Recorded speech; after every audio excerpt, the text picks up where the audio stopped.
you'll be talking to her. And if I could just have you say your name and your organization to start with, that would be fantastic. Say right now?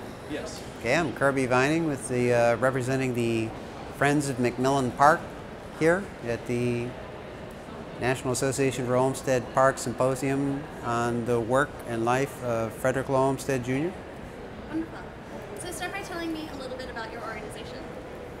We were started originally in 1988 as the McMillan Park Committee, shortly after the City of Washington purchased the McMillan sand filtration site from the Army Corps of Engineers, and our city councilman at the time proposed demolishing the site in the park and making a Kmart strip mall. So a neighbor knocked on my door one day and said, "Do you know the significance and the history of that park over there, and do you know what our city is planning to do with it?" That was the McMillan Park Committee back in 1988. I was active with that organization until 1991, when I began to spend 20 years overseas with my career working at U.S. embassies in Asia, both because of the distance that I was away from Washington, the lack of internet at the time, and the prohibitions on the job for getting involved in politics, which of course it is, talking with the mayor and the council about the future of that piece of land. I was rather dormant until I retired and came back 3 years ago. And the Friends of McMillan Park is, we think of it as the outreach and educational arm of the McMillan Park Committee, which has waged a lot of legal battles trying to point out the significance of the site to the National Capital Planning Commission and to the City of Washington.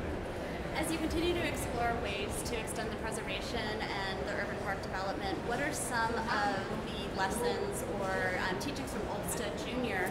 that you turn to in terms of setting your strategy and looking at a way to move forward with your vision?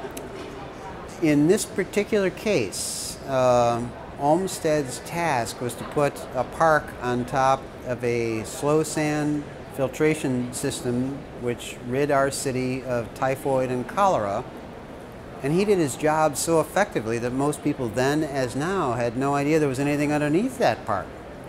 We think that's a great selling point for the city, that we could reuse that area underneath the park and preserve and sustain the park on the surface by doing so.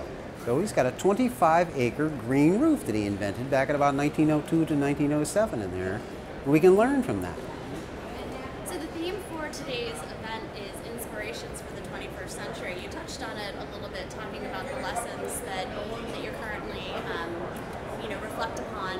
What are some of the inspirations you've received today, listening to the speakers, hearing the presentations, maybe something a little bit, a different perspective on the life and legacy of Olmsted Jr.? The subtlety of both Olmsteds, Junior and Senior, that they were not interested in branding a signature Olmsted park. Their work was so subtle, identifying viewscapes, vistas, natural places. Natural in a strange sense, a created natural place that felt natural to you but was not. For example, Central Park in New York City.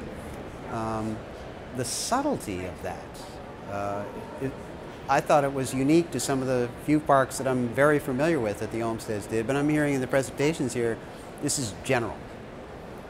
It was very important to them that they create a place that you feel natural, that you can engage in what is recreation to you. You don't feel like someone's designed this. They made it feel like it's always been there, and it was quite natural. Any closing thoughts on Olmsted Jr. and today's event? I'm very struck by the fact that he lived his entire life. His whole career was in the shadow of his father, and so many of the works that I'm familiar with by the Olmsted firm are in fact Olmsted Jr. And that was something that he lived with his entire life. Oh, you're the son of the famous Olmsted, when in fact the work that he did, for example, with the cloisters in New York, the Fort Tryon Park, very, very impressive. And in the books it'll just say an Olmsted Park. The burden that he had there, that it looks like he learned from his father, of course, but outdid his father in so many ways. As the talks open today with the apple not going far from the tree there, since the tree and the apples are richer than the tree they came from. Well, thank you so much. I appreciate your time. Thank you.